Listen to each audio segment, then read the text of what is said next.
안녕하세요 여러분. 민글라바.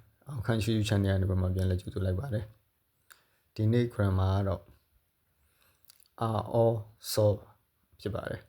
are so ဆိုတာပြီးတော့ကြောင်းလို့မြန်မာလိုအဓိပ္ပာယ်ရပါတယ်. အရှင်တစ်ခုကြောင့်နောက်တစ်ခုအရှင်ဖြစ်တဲ့အခါမှာသုံးတာ. ဥပမာအနေနဲ့နားရှိက추워서 집에 있어요. ရာသီဥတုကအေးလို့အိမ်မှာရှိခဲ့တယ်. 배가 고파서 밥을 먹었어요. 바이사로ထမင်းစားခဲ့တယ်. 친구를 만나서 기뻤어요. တကယ်ချင်းကိုတွေ့လို့ဝမ်းသာတယ်. အဲ့လိုအကြောင်းပြချက်တစ်ခုပြီးတော့နောက်တစ်ခုကြောင့်အကြောင်းပြချက်ပေးတဲ့နေရာမှာသုံးတယ်. ဒါပေမဲ့ကိုရီးယား grammar အကြောင်းပြချက်ပေးတဲ့ grammar တွေကအများကြီးရှိတဲ့အတွက်နောက်ဗီဒီယိုတွေမှာရှင်းပြလိုက်ရင်နားလည်တော့မယ်လို့ညွှန်လင့်ပါတယ်. နောက်ဗီဒီယိုတွေမှာတွေ့ကြမယ်.